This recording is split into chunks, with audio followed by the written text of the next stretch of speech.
یہ ہے کہ اگر آپ کے سامنے آپ کی اذان ہو رہی ہے، آپ کے ماں کو آپ کے باپ کو کوئی گالی دے کے گزر جائے، غصہ آئے گا، شدید آئے گا، اور اگر آپ اس سے بھیڑ سکیں گے تو بھیڑ بھی جائیں گے۔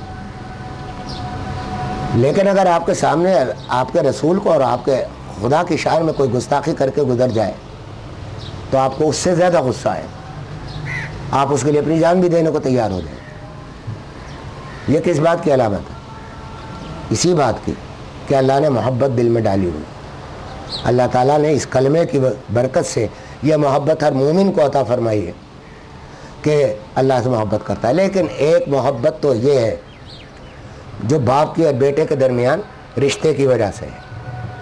یہ لا الہ الا اللہ کا جو معاملہ ہے، یہ رشتے کا ہے کہ حق تعالی شانہ کو ہم نے اپنا رب مانا، واحد مانا اور اس پر ایمان لائے، تو اب ہم اس کے بندے اور وہ ہمارا رب ہے۔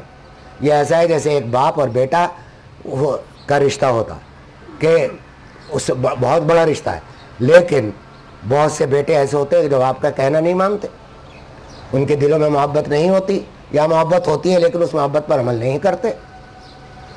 تو یہ تو ہے رشتے کی محبت، اور ایک ہے طبعی محبت۔ عقلی محبت تو یہ ہے جو آپ کو میں نے بتائی، اور طبعی محبت یہ ہے کہ آپ اللہ تعالیٰ کی محبت میں اس کے نافرمانی کے قریب تک نہ جائیں۔ ایک چیز ہے، بہت سے ہمارے علماء کو تو معمول یہ تھا کہ بہت سی جائز چیزوں کو اس ڈر سے چھوڑ دیا کرتے تھے کہ اس جائز چیز کے کرنے سے فلاں خطرہ ہے کہ مجھے فلاں معصیت ہو جائے گی، فلاں گناہ ہو جائے گا، کہ فلاں چھوٹا سا گناہ ہو جائے۔ ایسی معصیت کو چھوڑ دینے کو علماء یہ کہتے ہیں کہ ایسی جائز چیزوں کو چھوڑ دینا چاہیے جس سے فساد کا اندیشہ ہو آگے، یا کسی گناہ کا اندیشہ ہو آگے۔ تو اس واسطے یہ اصل محبت ہے۔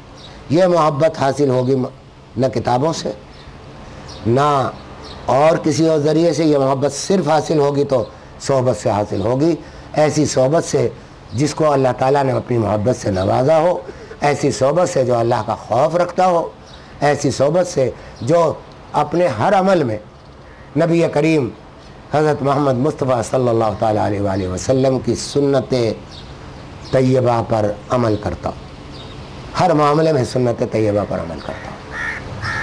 کوئی معاملہ ایسا نہ ہو جس میں سنت سے کہیں ذرا سا بھی متجاوز ہو۔ ایک بزرگ کی خدمت میں ایک مرید رہنے کے لیے آیا، بیعت ہوا، سال ڈیڑھ سال ہو گیا، دیکھا کہ شیخ صاحب جو ہیں وہ تو اپنے بس نماز روزہ تو کرتے ہیں، کوئی کام وہ ایسا نہیں ہے، لیکن یہ بھی نہیں ہے کہ بس اب تسبیح پڑھ رہے ہیں، وظیفے ہو رہے ہیں، اوراد و اشغال ہو رہے ہیں، کوئی کرامتیں دکھائی جا رہے ہیں، ایسا کچھ بھی نہیں ہے۔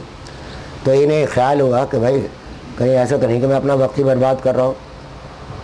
انہوں نے کہا کہ حضرت بات سمجھ میں نہیں، یہ بھی آداب میں سے ہے کہ اگر کسی سے بیعت ہو جائے اور شیخ پر اطمینان نہ ہو تو کسی مناسب طریقے سے شیخ پر ظاہر کر دے کہ مجھے اطمینان نہیں ہے، میرے اس شبہ کو یا تو دور کریں یا پھر اجازت دیں کہ میں کسی اور کا ہاتھ پکڑوں۔ تو انہوں نے یہ بات اپنے شیخ سے کہی۔ انہوں نے کہا کہ ٹھیک ہے بات یہ تو صحیح ہے کہ بھائی ہمارے یہاں تو کچھ بھی نہیں، لیکن ایک بات بتاؤ کہ ان چند سالوں میں جو تم رہے ہو مجھے سنت کے مطابق کے خلاف کوئی عمل کرتے دیکھا؟ سونا، کھانا، پینا، چلنا پھرنا، کوئی عمل سنت کے خلاف کرتے ہوئے دیکھا یا نہیں دیکھا؟ تو انہوں نے غور کیا، انہوں نے کہا کہ نہیں ایسا تو نہیں دیکھا۔ انہوں نے کہا بھائی میرے نزدیک سب سے بڑی کرامت تو یہی ہے، اگر تمہیں کچھ اور چاہیے تو بھائی کہیں اور جاؤ، ہمارے یہاں تو بس یہ ہے۔ اگر یہ چاہتے ہو تو یہ تو شور ذریعہ ہے جنت کا، اور اگر کشف و کرامت چاہیے، اگر اوراد و اشغال چاہیے تو بھائی میرے یہاں اس کا سلسلہ نہیں ہے، میں تو سنت کا اتباع کراتا ہوں، پھر کہیں دوسری جگہ ہاتھ پکڑو جا کر۔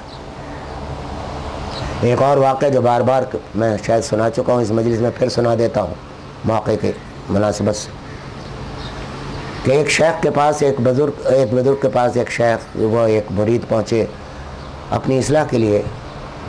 جذبہ تھا، اس زمانے میں خانقاہیں تھیں لوگ برسوں پڑے رہا کرتے تھے اسی لیے کہ حق تعالی شانہ کی محبت حاصل کریں اور دنیا کی حقیقت معلوم ہو، تو بزرگ بن جایا کرتے تھے. اس میں کشف و کرامتیں بھی ہوتی تھی لوگوں سے، وہ کوئی بڑے کمال کی چیز نہیں ہے.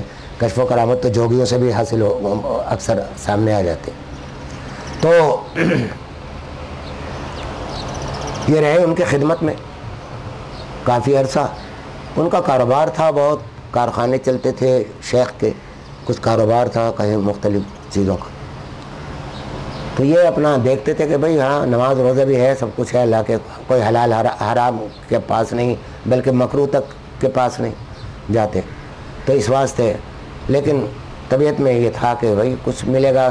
لوگوں کے ذہن میں عجیب بات ہے کہ شیخ کے پاس جا کے یہ سمجھتے ہیں کہ شاید ہم کچھ کرامتوں والے بزرگ بن جائیں گے، کچھ ہمارے عرش نظر آنے لگے گا، اللہ تعالیٰ کے فرشتے نظر آیا کریں گے، ہم سے ملاقات کیا کریں گے، پتہ نہیں کیا کیا تصورات ہیں لوگوں کے.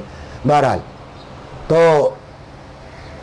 انہوں نے ایک روز جا رہے تھے، رات کو شام کا وقت تھا، ٹہلنے کا معمول تھا، جا رہے تھے عصر کے وقت. راستے میں مرید نے کہا کہ حضرت دل چاہتا ہے کہ حج کریں اس سال. تو شیخ رک گئے اور جس راستے سے جا رہے تھے اس راستے کو چھوڑ کر دوسرے راستے کی طرف چل پڑے. مرید نے کہا کہ کیا ہوا حضرت، آپ کہاں جا رہے ہیں؟ کہا بھائی تم نے کہا کہ حج کو دل چاہتا ہے، واقعی میں نے بھی غور کیا کہ دل تو میرا بھی چاہ رہا ہے، لیکن مسئلہ یہ ہے کہ اگر ہم ابھی فوراً نہ چلے تو ہمیں فلاں جگہ سے فلاں سواری نہیں ملے گی اور فلاں یہ ہوگا، ساری تفصیل بتائی، تو حج خطرے میں پڑ جائے گا. بس حج کو چل رہا ہے. تو مرید نے کہا کہ حضرت میری ایک چادر ہے، ذرا میں وہ لے آؤں گھر سے. تو شیخ نے ہاتھ پکڑ لیا اور کہا دیکھو بیٹا، تمہاری ملکیت میں ایک چادر ہے، وہی تمہارے دل میں پڑی ہے، اس کے بغیر تمہارا حج نہیں ہوتا. میرے اتنے کارخانے چل رہے ہیں، مجھے تو یہ خیال تک نہیں آیا کہ ان کا کیا ہو. تو بھائی اگر میرے پاس تو یہ ہے، تمہارے جو ذہن میں ہے، تو بھائی پھر کہیں اور جاؤ، سمجھے. اگر یہ نعمت چاہیے تو مل جائے گی، اور نہ ملے وہ اللہ کے ہاتھ میں دے گا یا نہیں دے گا.